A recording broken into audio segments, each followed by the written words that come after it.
말씀은 하나님 왕국의 일꾼, 그래서 우리의 자세는 어떻게 할 것인가에 대해서 말씀드리는 시간을 갖도록 하겠습니다. 지난 시간에 미국에서 대신자 형제님께서 천일국 왕님께서 훈독한 내용을 같이 훈독하도록 하겠습니다. 천성경 말씀 112페이지입니다. 112쪽입니다. 아래 부분을 훈독하도록 하겠습니다. 위에서부터 좀 한 번 더 읽도록 하겠습니다. 구약 시대를 보면 천사들을 심부름꾼으로 세워 하나님의 자유의 동산 해방의 천국을 건설해 나왔습니다. 종의 입장에서 하나님의 아들로 해방되는 은사권에 들어가려면 생명을 잃으면서도 즐거워할 수 있어야 합니다. 그런 자유의 심정을 가진 사람만이 종의 자리를 넘어서서 아들의 자리를 찾아 들어갈 수 있습니다. 여러분, 성경을 보십시오. 하나님께서는 지금까지 영계에 있는 천사장을 시키고 아들을 시키고 성신을 시켜서 역사에 나오셨습니다. 하나님이 직접 심정을 접속시키는 역사가 아니었습니다. 구약시대에 천사를 시켜서 역사하셨고 신약시대에는 아들을 세워서 역사하셨습니다. 구약시대는 천적으로 볼 때에 백성을 수습하기 위한 시대예요. 신약시대는 자녀를 수습하기 위한 시대였습니다. 여러분 보십시오. 이스라엘 민족을 찾아 세우기 위해서 천상세계의 천사들이 와서 일했습니다. 종이 와서 일했습니다. 그 다음에는 아들이 와서 일했습니다. 이제는 아버지가 옵니다. 여러분 오시는 주님은 아버지로 오십니다. 참 부모로 오셔서 참 자녀를 거느리고 사랑할 이거를 그때에는 어떻게 될 것이뇨? 여러분은 한 사람을 붙들고 밤을 지새울 것입니다. 하나님께서는 아브라함 한 사람을 타락한 세계 인류보다 더 사랑하셨고 모세 한 사람을 온 인류보다도 더 사랑하시고 예수님 한 사람을 온 인류보다 더 사랑하셨습니다. 그러므로 여러분은 하나님이 사랑하시는 아들, 딸 한 사람이 얼마나 귀한가를 알아야 되겠습니다. 시권 354쪽 1960년도 11월 27일 날 말씀입니다. 여기에서 다시 한번 해보겠습니다. 이제는 그 다음에는 아들이 와야 했습니다. 이제는 아버지가 옵니다. 여러분, 오시는 주님은 아버지로 오십니다. 여기서 아버지로 오신다 이거죠. 독생녀로 오는 것이 아니고 아버지로 오신다라고 써 있어요. 그러니까 이제 독생녀론을 주장하기 때문에 이 천성경을 안 바꿀 수 없잖아요. 이런 내용을 봤을 때. 그렇지 않습니까? 그래서 천성경을 사탄 쪽에서 바꾸는 작업을 한 거다 이거죠. 참부모로 오셔서 참 자녀를 거느리고 사랑할 것이거늘 그때는 어떻게 될 것이뇨? 중요한 거. 참부모로 오셔서 참 자녀를 거느리고 사랑할 것이거늘 그때는 어떻게 될 것이뇨? 지금 이 것입니다. 하나님을 중심 잡고 재림주가 오셔서 참 자녀 그 기대를 이뤘을 때 너희들은 어떻게 할 것이냐 이렇게 물어보는 거죠. 여러분은 한 사람을 붙들고 밤을 지새울 것입니다. 이렇게 되어 있어요. 그리고 또 한 가지는 이 말씀을 비춰서 하나님께서는 아브라함 한 사람을 타락한 세계 인류보다 더 사랑하시고, 그러니까 아브라함 한 사람을 놓고 그때 타락한 사람들보다도 누구를 더 사랑했다? 아브라함 중심인물을 사랑했다는 거예요. 또 모세 한 사람을 온 인류보다도 더 사랑하시고 이렇게 되어 있어요. 그럼 예수 한 사람을 온 인류보다 더 사랑하셨습니다. 그러므로 여러분 하나님이 사랑하시는 아들, 딸 한 사람이 얼마나 귀한가를 알아야 하겠습니다. 라고 됐잖아요. 그럼 여기서 또 한 가지 나오면 참 아버님이 재림주 문선명이라는 참 부모님께서 오신 그 분이 인류보다도 더 사랑했고 이렇게 되는 거고, 대신자를 놓고 인류보다도 대신자 문영진 가정을 중심 삼고 대신자를 더 사랑했고 이런 얘기가 되잖아요. 그거와 마찬가지로 아버님께서 2011년도에 11월 12월 그때 어떤 말씀을 하셨냐면은 그 훈독회 시간에 여러 번을 반복하시더라고요. 하나님이 계신데 내가 있고 너희들이 있는데 누구를 선택하겠느냐 그런 말씀을 하셨어요. 그때. 그러면서 가만히 있었을 때 아버님을 선택한다라고 어떤 분이 말하니까 그렇지. 너희들은 있으나 마나한 존재야. 하나님은 메시아를 준비해서 6,000년 역사를 왔다는 사실을 너희들은 알아야 돼. 그렇기 때문에 나를 중심 삼고 가지 않으면 무가치 인생이 되기 때문에 꼭 붙들고 오라고 이렇게 말씀하셨어요. 그리고 2011년도 12월 달부터 3월 달까지 4번을 제가 들었거든요. 훈독 시간에. 어떤 말씀하냐고, 이제부터는 내 자녀가 희생되는 일은 결코 없을 것이다. 이제 섭리 때문에 내 자녀가 희생되는 일은 결코 없을 것이다. 이런 말씀 하셨어요. 그리고 나서 그걸 가만히 검토해 보니까 아버님 성화의 원인이 목적이 정확하게 나오는 거예요. 그러니까 2009년도 만왕의 왕 대신자를 세운 이후에 참 아버님과 어머님은 대신자의 그 기대를 세우는데 그 중심적인 역할을 해주셨고, 또한 우리는 그 기대를 세워서 우리가 가야 되는데 그걸 가지 못하기 때문에 2012년도 초기에 말씀하신 거예요. 그러면 아버님의 성화에 대해서 우리는 어떻게 진단을 갈 것이냐? 그럼 저희들이 믿음의 기대 실체기를 완벽하게 세웠다면 기원전을 아주 하나님이 찬양하는 곳에 아버님이 계셨고 어머님이 계셨고 온 천하를 찬양하고 축복의 역사로 가야 되는데 아버님이 도중에 성화하신 거다 이거죠. 근데 많은 사람들은 지금들은 그동안에 아버님을 따랐다는 아버님은 그냥 다 이뤘다 승리했다니까 그 회개와 용서라는 그 기대를 전혀 관심이 없고 그냥 꼭지만 따고 싶고, 그러니까 왜 그러냐면 사탄들은 있잖아요. 어떤 분야 철저하게 회개 용서라는 개념이 없어요. 어떻게든 그걸 잘못했다라고 얘기를 하지 않습니다. 그거와 마찬가지로 가정연합이나 우리들은 어떠한 삶을 살 것이냐 이거죠. 그것을 꼭꼭꼭 짚어줘 가지고 우리가 아버님 성화에 대해서 어떠한 마음을 가지고 성화에 대해서 어떠한 자세를 가냐에 따라서 그 사람들의 운명이 달라진다는 거죠.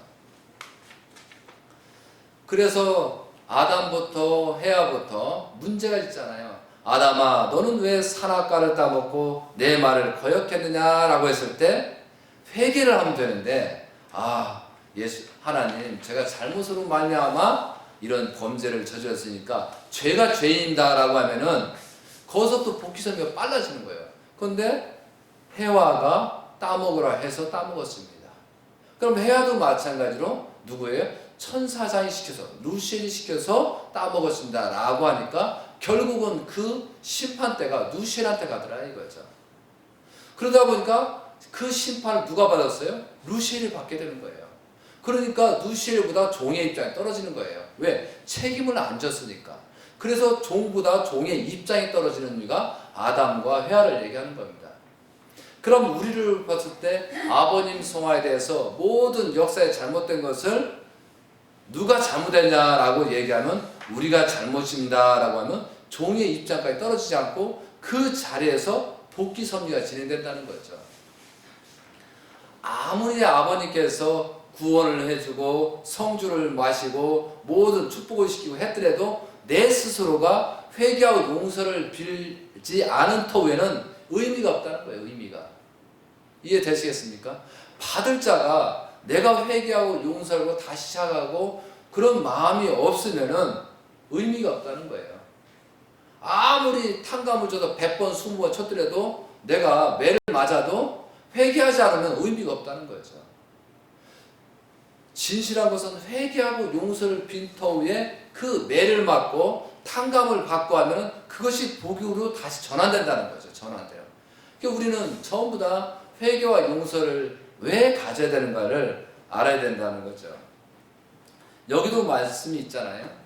우리가 아버님을 중심 삼고 메시아로 섬기면서 1920년도에 많은 환란이 있었지만 그 기대 외에 2차 세계대전이 생기고 모든 천지를 종합해서 만든 한국 땅에 재림주가 오셨어요. 그러니까 기독교인들이 그걸 믿기가 참 어려웠단 말이죠. 왜? 성경에 비추고 그동안의 제사장 바리새인 목자들이 말씀한 내용을 견주어 봤을 때는 이게 터무니없는 얘기거든요. 그러니까 지금도 저 재림주를 부정하잖아요. 그럼 재림주도 믿었던 사람들은 그 태도를 한번 보자 이거죠. 재림주가 영계로 간 다음에 현재 무슨 생활을 하냐 이거죠. 제가 이제 오늘은 원리강론을 들고 나왔어요. 그러면 재림주께서 발표한 것이 하나님이 어떻게 계시다.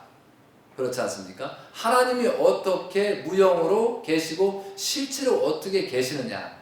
그리고 인간의 생육하고 번성하고 만물을 주관하는 것이 성경의 27장, 28장, 성경의 1장 27절, 28절에 있어요. 생육하고 번성하고 만물을 주관하라 했어요.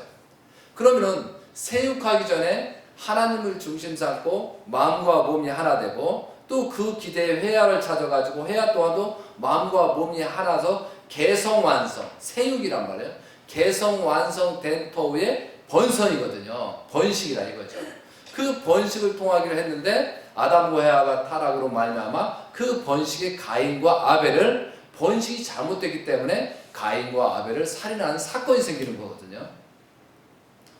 그러므로 예수님이 오시고 또 그 기대를 세워서 재림주가 오신 거예요.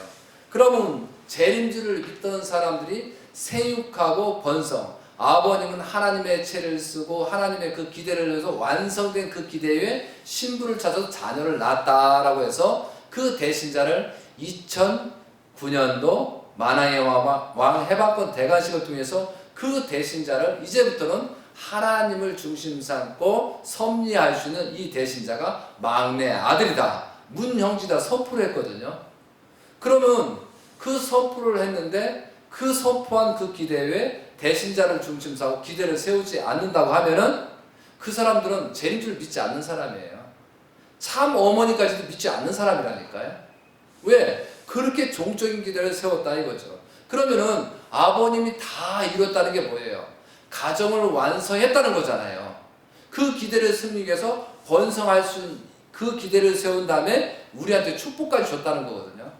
그러면 아버님이 완성하지 했기 때문에 우리한테 축복이라는 은사가 펼쳐지는 거거든요. 그런데 이것을 부정하는 거예요. 그러니까 좋은 것은 받아들이고 자기가 복되고 당장 보이는 것만 복이 되기 때문에 그걸 받아들이고 하기 싫고 탕감복귀하는 것은 전혀 받아들이지 않는 현재의 문제라는 거죠. 결국은 짚고 넘어가면 하나님을 중심 삼고 예수님을 중심 삼고 재림주를 중심 삼고 또 대신자 중심 삼고 가려고 하는 마음 자체가 없는 거예요. 그러다 보니까 자기 생각대로 자기 이론적으로 좀 해석을 하는 거죠. 이것이 심각한 문제라는 거죠. 자, 여기서 우리들이 아담과 헤아를 창조한 다음에 있잖아요. 거기서 생육하고 번성하는데 생육 자체가 안 되고 번성이 안 된 거거든요. 그래서 할 수 없이 가인과 아벨을 세워가지고 복귀섭리 진행을 하려고 했는데 또 그 실패가 되어서 셈으로부터 10대, 셋으로부터 10대까지 노아가 오잖아요. 그럼 노아를 의인이라고, 당대의 의인이라고 그랬잖아요. 그래서 홍수 심판에 대한 그 120년 동안 그 조건을 세우고 40일 동안 탕감복귀 섭리 승리적인 그 기대를 해서 그 자녀가 올바른 자녀가 나왔다는 기준으로서 나왔는데 결국 또 함이 실수가 되잖아요. 그러면 그 방주 안에서 도대체 무슨 사건이 벌어졌느냐 이거죠. 왜 함이 노아의 벗은 몸을 그렇게 부끄러워했느냐 이거죠. 그러니까 원인자가 참 중요한 겁니다.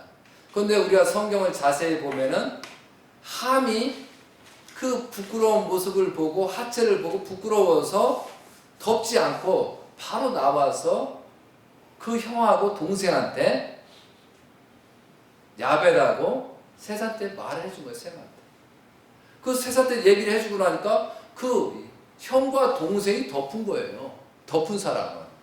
그런데 함을 저주를 하거든요. 왜? 타락의 동기를 먼저 죄를 물어야 되니까. 이해되시겠습니까? 그리고 나서 섭리가 지금 진행되는 거예요.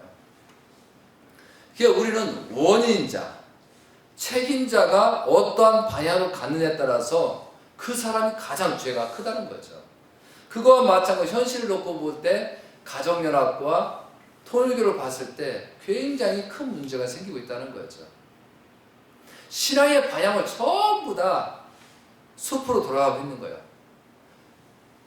더 큰 문제가 뭐냐면 지금 우리가 아브라함이 하나님의 입장으로 오셨는데 또 복귀섭리를 75세 복귀섭리를 그 사례를 왔다 갔다 복귀섭리 진행 그 위에 3재물을 봉헌을 하라고 했잖아요. 그런데 거기에 비둘기 헌제를 실패하는 거예요.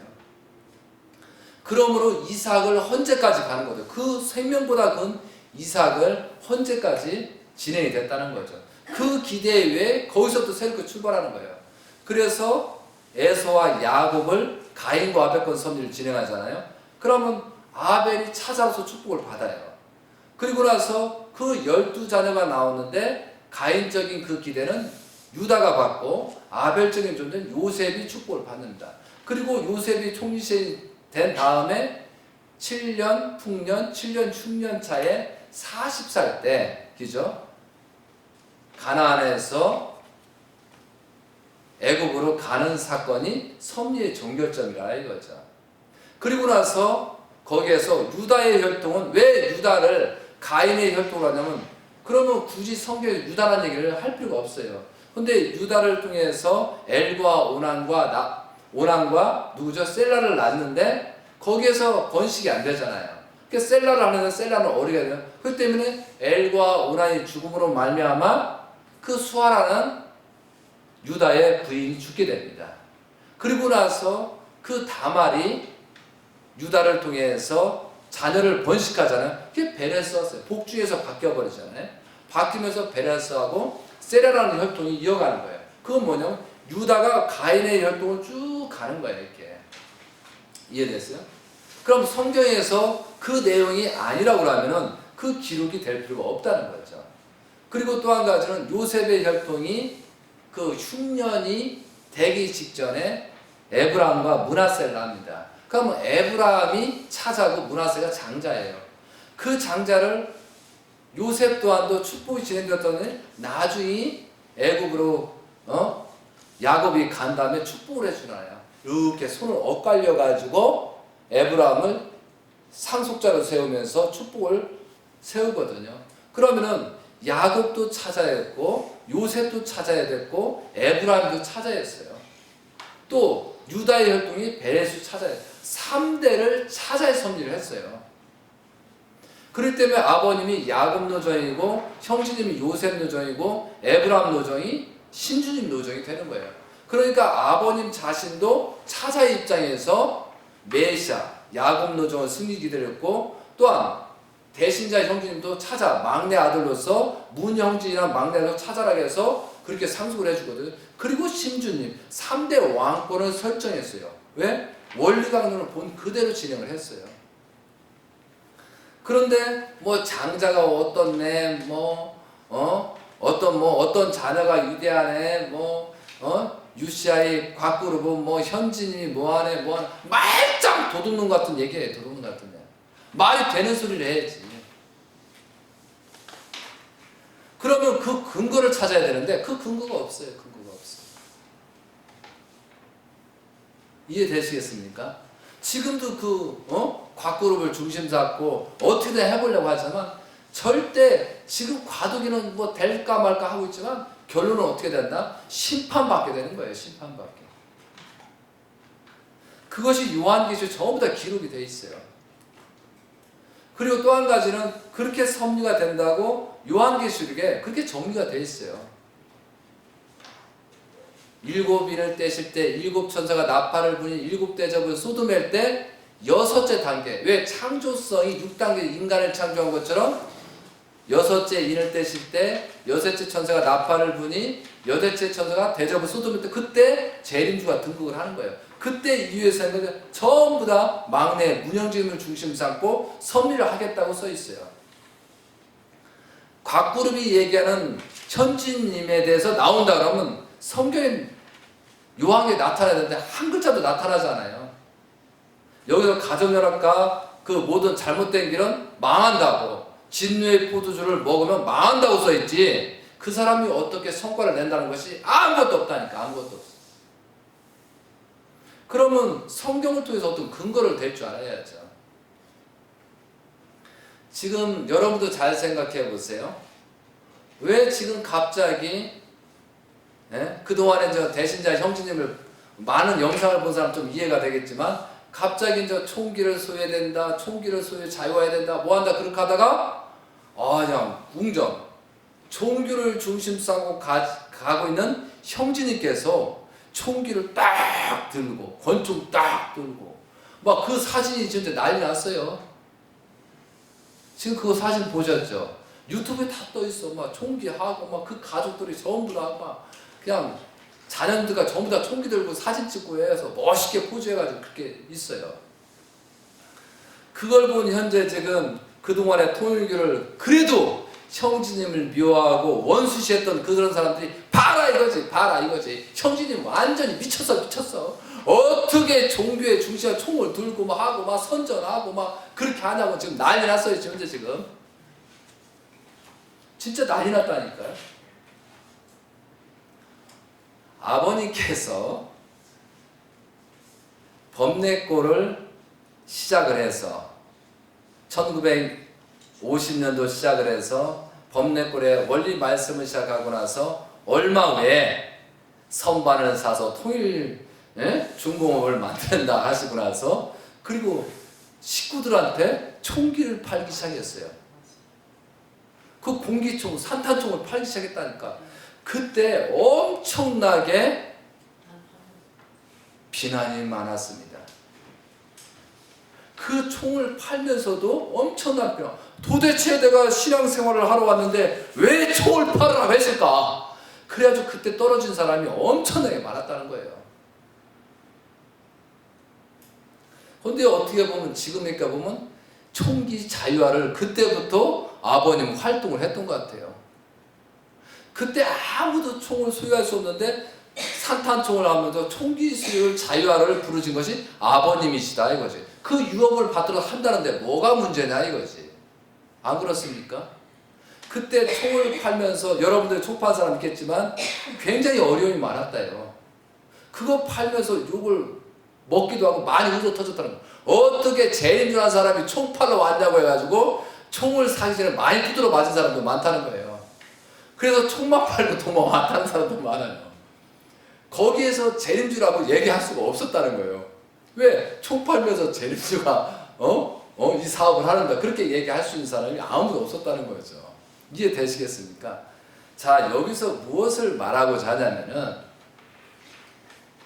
우리를 사탄도 시험하지만 하늘편에서 시험합니다. 내가 이렇게 총까지 팔라고 했는데 네가 나를 따르겠느냐라는 그런 시험에 전부 다 얹어놓는 거예요. 그건 뭐냐면은 21년 동안 야곱이 하란에 가서 고생을 많이 하잖아요. 21년 동안 그 기대에서 모든 승리의 기대에 와갖고 나서 에서를 만나는 가정에 약복가면서 천사를 시켜가지고 하나님이 거기 임해가지고 싸움판을 벌이잖아요. 막 시험에 겁니다. 시험에. 그러면서 거기서 어떻게든 붙들고 끝까지 그 천사하고 이기지 않습니까? 그런데 그 승리적인 기대가 있기 때문에 에서를 만날 수 있는 기준이 생겼다는 거죠. 그런 시험 때에 우리는 계속 올라오고 있어요. 그런데 한 가지는 왜 저렇게 대신자 형제께서 총기를 들고 저렇게 하실 것인가? 분명히 그렇게 돼야 돼요. 그리고 약한 자를 방어할 수 있는 방법이 현재 그게 최선책이고, 또 한 가지는 그만큼 믿음의 기대, 실체의 기대가 안 좋기 때문에 그만큼 위험하다라고 우리한테 메시지를 보내는 겁니다.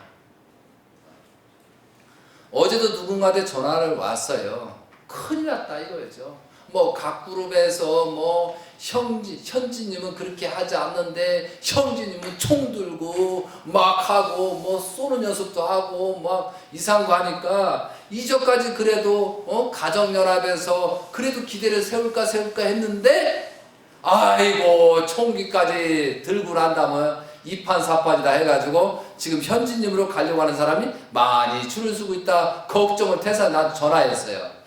그래서 30분 동안 내가 그 소리 듣다가 김밥 옆을 터진 얘기 그만하고 김밥 다시 싸서, 그리고 궁금하면 당신 직접 가가지고 대신자 형제한테 말씀 들어보라니까. 그럼 되잖아. 그랬더니 그 다음 또 말 안 하더라고요. 그래 나보고 그러는 거예요. 나보고 그래도 이호택은 형제님 모시니까 가가지고 좀 제발 좀 말려달라 뭐하다 그러는 거예요. 누구 죽일 일 있어? 제가요 그래도 무식하지만 저는 형제님이 어떠한 얘기를 해더라도 저는 100% 순종하고 그게 무슨 뜻이 있겠다라고 각오하고 온 사람이에요. 제가 이제 그동안에 이제 영상 중에 어떤 영상이 있냐면은, 저는 형제님께서 참 머리를 깨끗하게 깎고 대머리 상태에서 스님처럼 하는 거에 천만 다행이다라고 생각한 그런 적이 있었어요. 여러분도 들은 적 있어요. 왜 그러느냐? 섭리를 하신다고 미국에 가가지고 어떻든 나는 믿고 가야 되는데 머리 싹 길러가지고 여기는 이상하게 기르고 여기는 길게 해가지고 빨간 머리 노란 머리 해가지고 막 그렇게 길렀다고 생각을 해보자고. 지금도 반대를 받는데 빨간 머리 노란 머리 하고 여기다는 뭐 해골 같은 거 그려놓고 여기다는 막 문신 그려놓고 막 그렇게 했다고 생각해도 그래도 나는 믿을 판국인데, 그래도 정말 너무 감사한 거예요. 지금 사실은 지금 가면 갈수록 더 하실 거예요. 왜? 계속 분립해야 되니까. 이해되세요? 왜? 참을 건져내야 되기 때문에. 그러니까 지금 그 말씀을 하면서 천정구의 사건을 말씀드릴게요. 참 아버님께서 원래는 2006년도 천정궁으로 입궁을 한 다음에 김윤환 사명은 끝났어야 되는 거예요. 그 이후 연장해서는 안 됐습니다. 그런데 그 연장을 매듭을 줘야 되는데 흐름이 이상하게 가기 시작한 거예요. 그런데 왜 흐름이 끊어질 수 있는 단계가 어디였냐면은 2007년도 곽 회장이 대통령 나가고 2008년도에 총선거에 승리했으면은 완전히 김윤환의 맥을 쳐버릴 수가 있었어요. 그런데 2007년도 곽 회장이 배신으로 말미암아 섭리가 이상하게 되고 총선거에 완전히 실패로 말미암아 사탄이 등극하기 시작하는 것이 김윤환으로 해서 어머니를 통해서 들어가는 거예요. 이게 왜? 우리가 거기에 대한 기대를 세우지 못했기 때문에. 거기에서 어떤 문제가 생겨, 더 중요한 문제는 뭐냐면 2007년도 8년도 천정궁 내에서 어떤 얘기가 나오는 줄 알아요? 아버님이 노만 걸렸다, 아버님이 치매에 걸렸다라는 내용이 서서히 나오기 시작하더라고요. 그 입이 어디서 나오냐? 김윤환을 통해서 그 모시던 그 내시에부터 그런 문제가 나온다라 이거죠. 그러니까 아버님이 치매에 걸렸다, 아버님이 노망 걸렸다 그러면서 어머님을 사탄들이 들어가서 설득하는 거예요. 이제 아버님이 그렇게 됐으니까, 아버님이 늙어서 나이가 많아서 그렇게 됐으니까 여러분 그렇게 된다고 해서 스스스스히 그 조직들이 움직이기 시작해서 현재의 가정연합에 있는 조직들이라 이거죠. 이해되시겠습니까? 그렇기 때문에 우리가 그 기대를 세워서 막지 못했기 때문에 결과가 뭐냐면 기묘함을 통해서 그런 작전들이 들어오는 거예요. 사탄들이. 왜? 그런 복귀가 어쩌고 진행이 되는 거예요. 이렇게. 아버님께서 2012년도에 새해가 되면서 올해가 무슨 띠냐라고 했어요. 그래서 어느 한 제자가 용띠라고 했습니까? 뭐? 용띠라고? 아, 흑용띠입니다 라고 했어요. 근데 그 용띠가 누군지 아세요? 김연아. 그러니까 왜 2019년도에 그러면 2010년도에 그런 말씀을 하셨냐 뭐냐면 이게 기대라는 게 굉장히 중요하다는 거죠. 우리의 책임이 얼마나 크냐면 예수님이 그렇게 섭리를 하려고 몸부림으셨지만 그 기대가 되지 못함으로 말미암아 예수님의 십자가의 길을 가는 사건과 생각처럼 그것을 우리는 깨닫고 어떻게든 그 기대와 믿음의 기대 실직을 세우려고 했는데 덩그라니 사탄한테 입장을 취할 수 있기 때문에 아버님은 최소한의 최대의 아버님의 목숨을 걸고서라도 그 사탄을 이기면서 승리권을 이루는 거예요. 예수님도 마찬가지잖아요.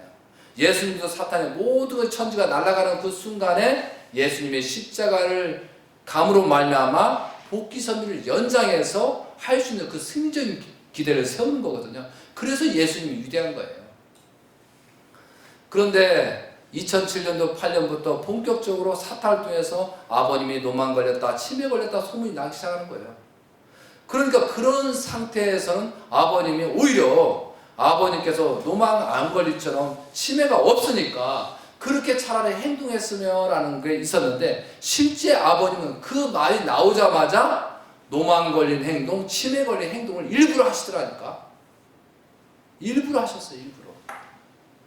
이야, 거기에 그렇게 시험을 하는가. 그러니까 전부 다 우왕좌왕하게 생기는 거예요.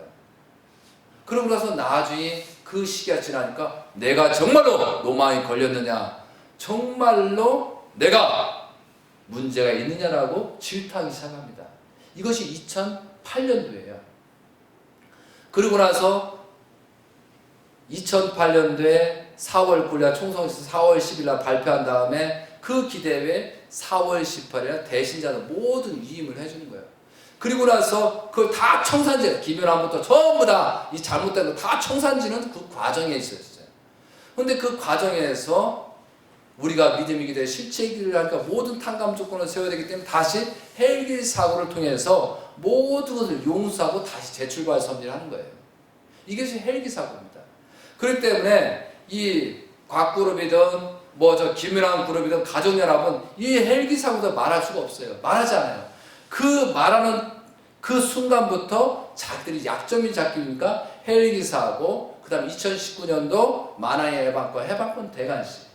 그렇기 때문에 헬기 사고를 통해서 모든 것을 아버님이 승리적인 기대에서 탕감적으로 세워서 갔기 때문에 그 이후의 잘못은 물어도 큰 무가치하게 되는 거예요.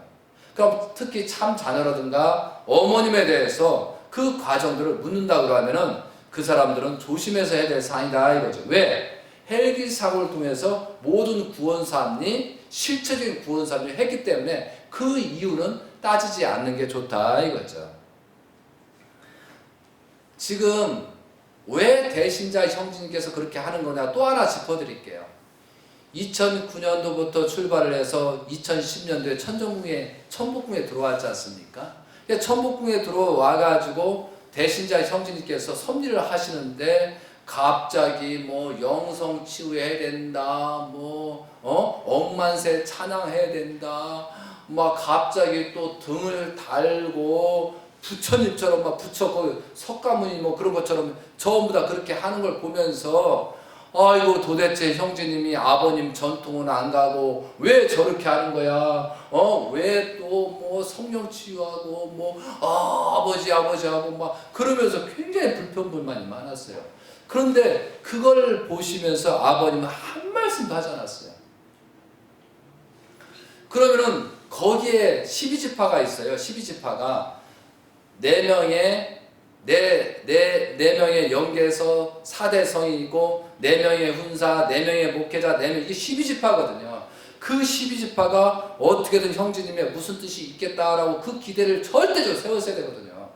그리고 기대를 세우고 나서 누가 물어보거나 왜 등가냐, 뭐 왜 억만세 찬양하냐, 왜 영불립하냐, 뭐냐 그렇게 할 때 충분히 그것을 형제님한테 물어보고 답변을 줬어야 돼. 이러하기 때문에 이렇게 하시는 겁니다. 그 이상은 여러분도 기도해 보세요. 나는 잘 모르겠습니다. 내가 부족한. 그렇게 했더라면 이것이 계속 퍼져나가 확장이 됐을 거예요. 근데 거기 12.18 중사고 천북군에 나간 사람, 글쎄 나 잘 모르겠네. 도대체 형제님이 뭐 하자는 거야? 뭐 하면서 그 내부서부터 깨지기 시작했다는 거죠. 그러니까 천북군에서 그 믿음의 기대 실체가 깨짐으로 말미암아 현재 이런 사태가 벌어지고 아버님 성화까지 전부 다 연결되는 거예요. 근데 거기에 있던 사람들은 전부 다 회개하고 용서를 빌지 않고 전부 다 특히 2세들 목회자는 전부 다 권력과 이권을 가지고 분명히 알고 있어요. 그 사람들은 알고 있으면 철저하게 속으면서 참모짓을 해서 목회자 지금도 하고 있다는 것이에요. 그 후손은 참 걱정이에요. 걱정. 그런 기대 속에서 그 기대가 깨지고 나니까 형제님은 위험한 사건이 생기는 거예요. 2010년도 말서부터 2011년 초에 어떤 사건이 생겼느냐. 제가 그때 천정부에 근무했을 때 갑자기 외부에서 침입이 들어왔어요. 그런 사건이 있었잖아요. 그래서 6명이 들어가서 막 보내고 난리가 났어요. 두 번인가 그랬어요. 그래가지고 그때 당시에 또 형제님께서 어디에 한남도에 계시니까 한남도에도 그 담을 넘어와서 공격을 했어요. 칼까지 들어와서 아마 그때 경호원들이 칼 맞고 그랬어요. 그런 소식을 아버님 들은 거예요. 그 때문에 대신자를 보호를 하잖아요. 그때부터 어떻게 보면 이놈들이 형제님을 잘 모르는구나. 대신자를 그랬대. 그때부터 대신자 형제님한테 무술 시험을 시키는 거예요. 무술을 통해서 그런 장면들을 보고 칼싸움 하는 거, 뭐 하는 거, 그걸 계속 보여준 거예요. 그러고 나니까, 그러면서 아버님이 말씀하잖아요. 형제님한테 함부로 갔다 죽다, 임마. 형제님의 무술 고단자고 저렇게, 엄청나고, 그 190이 정도 되는 키가 저렇게 날르고 후 뛰고 칼부림 하는 거니까 거의 가까이 가면 너희들 다 죽어, 이놈들아. 그렇게 가르쳐 준 거예요. 그 이후로 한남동이든 천북공으로 그 형제님을 해야 하는 사람이 없더라 이거죠. 그러니까 모든 처침이 아버님과 어머님이 아니고 형제님으로 모든 것이 사탄들이 싸움을 걸고 있는 거예요. 이해되세요? 그러고 나서 2011년도 3월달에 됐는데 그래도 형제님 위험한 거예요. 그리고 또 여수에 1200명 있잖아요. 1200명 20일 그 수련을 통해서 모든 영적인 기대, 그 기대를 세우려고 했는데 그 기대가 실패로 말미암아 그때 또 청평에서 엄청난 비난이 왔거든요. 그 기대가 무너지는 바람에 다시 형제님이 정렬을 하는 거예요. 그래가지고 그 정렬을 하는데 아버님이 그때부터 위험하기 때문에 형제님과 아버님 성화 때까지 같이 지낸 그런 일정이 있었다는 사실이에요.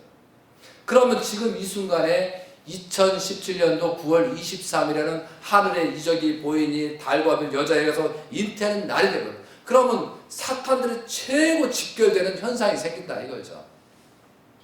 그랬을 때 어떤 대신자 형제님께서 그런 표시적인 현상이 나타나지 않으면은 거기도 어려운 문제가 생기기 때문에 그런 표시적인 현상을 이렇게 철저하게 방어를 하시니까 사탄들 꼼짝 말하는 것을 지금 보여주고 있는 것입니다. 아시겠습니까? 그걸 아셔야 된다는 거죠. 분명한 것은 대신자 형제님께서는 하나님이 임하시고 천진 참 아버님께서 임해서 운행한다는 것을 전 철저히 알겠어요. 왜? 요한계시록을 보면은 철저하게 그대로 진행하고 있습니다. 그리고 요한계시록을 보면은 현재 가정연합 통일교는 철저하게 어려워지고 지옥으로 지금 가고 있다고 써 있어요. 여기에. 지금 현재 큰 문제가 생겼는데요. 어떤 문제가 생겼느냐? 이 얘기는 가정연합이 심각하게 생각할 문제예요. 왜 문제냐면 지금 하나님을 중심 삼고 아버님이 하나님의 대신자고 재림주라고 선포하는 순간부터 그때부터 엄청난 사탄들의 재림주를 통해서 아버님을 공격이 엄청났잖아요. 그래요 안 그래요? 그것을 전부 다 재림주기 때문에 하나씩 탕감해서 이겨낸 것이 재림주의 승리적인 기대를 이룬 거예요. 지금 형제님도 마찬가지 대신자로 됐기 때문에 대신자로 세우는 순간에 모든 사탄들이 결집하는 거예요. 모든 선이든 악이든 전부 다 결집하고 그것을 공격하고 있는 거예요. 그런데 왜 공격을 전부 다 피해 나가면 조건을 세면서 할 수 있는 기대가 뭐냐? 대신자이기 때문에 하나님의 인을 치고 천지창조의 인을 쳤기 때문에 그걸 충분히 방어할 수 있기 때문에 그게 가능하고 지금도 존재하고 섭리를 진행하시는 거다 이거죠. 그런데 지금 현재 가정연합에서 문제점이 큰 문제가 뭐냐면 우리는 신종족좀 메시하고 축복받았어. 우리가 대신자 역할을 할 수 있어. 우리가 축복받 434 축복했으니까 우리가 형제님 필요 없고 우리가 대신해서 축복을 받을 수 있고 우리가 대를 이어갈 수 있고 종족적 매사 사명을 다 할 수 있어. 우리가 전부 다 하고 교구장들이 전부 다 하고 목회자 그렇게 얘기하고 있어요. 그러면 우리가 형제님을 대신해 참전을 대신해서 우리가 할 수 있다는 그런 말을 하면 할수록 어떤 문제냐면 사탄들이 그걸 결집하는 거예요. 아시겠어요? 네가 대신자를 했기 때문에 네가 책임자를 했기 때문에 그걸 결집한다니까요. 무슨 뜻이냐? 결집했는데 이 사람은 능력이 있어 없어? 없기 때문에 영계 가버리고 전부 다 죽어버리고 난리가 생기는 거예요. 지금 그때가 지금 계속 오고 있다는 거예요. 이것이 이제 진실이 계속 밝혀지는 거예요. 무슨 얘기예요? 그러니까 자기가 충분히 그 능력이 있고 카바가 있고 성령의 역사에서 하나님의 인을 칠 수 있는 그 기대 위에 할 수 있는 사람은 충분히 사탄들을 이겨나가 수습할 수 있는 내용이 되는데 하나님도 부정하지 메시아도 부정하지 대신자도 부정하는 놈들이 지가 사탄처럼 대신자다 왜? 누가 그랬어요? 루시엘이 그랬잖아요. 루시엘이 내가 하나님과 함께하고 하나님과 대신자 라고 했기 때문에 루시엘이 지옥의 밑창이 떨어지고 지금도 유튜브에서 피나는 고생을 하잖아요.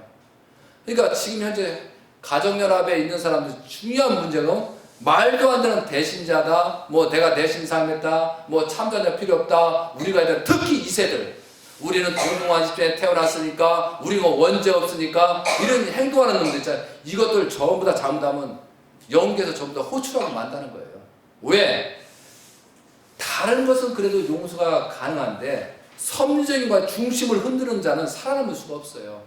그 혈통은 철저하게 심판을 받고 멸족이 됩니다.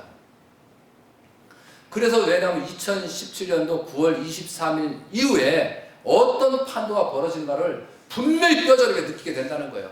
이건 제가 그것이 성경에 나타나고 있어요. 성경에 전부 다 유황과 재난을 받고 2013년도 진노의 포도주를 먹인 자는 완전히 짓밟으라 써 있고 모든 것이 그렇게 심판이 받는다고 써 있어요.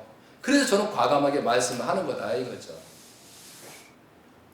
그래서 저는 참 자녀님들 지금도 과거로 했다면 뭐 현진님이었다 효진님이었다 뭐 친출님이 어떻다 뭐 영진님이 어떻다 누가 어떻다 그런 비난을 하고 싶은 마음이 없어요. 특히 어머님 자녀 여자분들 물론 세상적으로 그렇지만 그러나 그 내용들이 누구 때문에? 우리 때문에 생겼기 때문에 우리가 가인을 사랑하는 마음으로 아버님은 그렇게 하셨는데 아버님은 자녀보다도 우리를 더 사랑해주는 조건을 세우기 때문에 우리 때문에 가인을 먼저 사랑하고 그런 조건을 세워 복귀섬이 한 거예요. 그러니까 우리는 뭐예요? 축복가정 36가정을 중심 삼고 우리는 축복가정 뭐예요?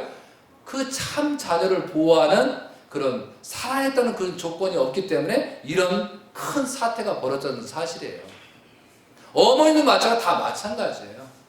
2007년도 8년도에 주권을 세웠던 이런 문제가 생겼다 안 생겼다? 안 생겼다. 아버님 성화가 없었으면 이런 문제 생겼다 안 생겼다? 안 생겼다 이거죠. 답을 정해놓고 가자 이거죠. 정해놓고. 그것을 망각하게 되면 우리가 중심을 전부 다 흩어뜨린다 이거죠. 뭐 요즘 말하잖아요. 어머님 속에 아버님이 계시다 뭐 계시다. 그러면 계시는 행동을 해야지. 계시는 행동을 하는데 계시는 행동이라고 지들이 주장하는 어머니가 하나다 주장하는 놈들이 아버님은 원죄가 있다 이렇게 보니까 큰 문제가 생긴 거죠. 진퇴양난에 빠질 수밖에 없어요. 그렇게 하는 의미를 깊이 생각해야 된다 이거죠. 왜 그렇게까지 와고 우리가 그 기대를 세우지 못함으로 말미암아 거기까지 가버리는 거예요. 완전히 그냥 가정연합 통일교가 완전히 만취장 되어버리잖아요. 목적성이 없어버리잖아요. 왜? 그건 사탄들이 원하는 거기 때문에 어떻게든 이 가정연합 전부 다 토토화시켜버리고 싶으니까 거기까지 간 거예요. 끝까지 현재 가고 있는 거예요. 그래도 회개하고 용서를 빌지 않고 참 아버님 권한고 돌아오지 않고 그렇게 하고 있다? 그 후손만 되가 쉽지 않습니다. 물론 구원은 되겠죠. 그러나 엄청난 어려움의 순환을 겪고 간다 이거죠. 지금 대신자 형제님께서 축복을 주려고 하는 거예요. 벌을 하려는 게 아니고 심판을 하는 게 아니고 너희들이 스스로 깨달아서 회개하고 용서를 빌고 이 자리에 왔을 때 축복해갖고 그렇게 해서 대신자 형제님이 그 4년이란 40년 탕감 조건을 4년을 세우는 말미암아 그 축복을 주고자 하게 강하게 얘기하는 거예요. 왜냐하면 죽고 사는 문제가 있기 때문에 강하게 얘기하는 것이지 죽고 사는 문제가 하면 굳이 강하게 저렇게 소리치고 외치고 죽이네 살리네 할 필요가 없다는 거죠. 왜? 사활이 걸렸기 때문에. 그런 목적 속에서 여러분이 심각하게 생각하는 시간이 됐으면 좋겠습니다. 아시겠습니까? 예. 그런 관점에서 우리가 승리적인 기대를 이루셨으면 좋겠습니다. 감사합니다.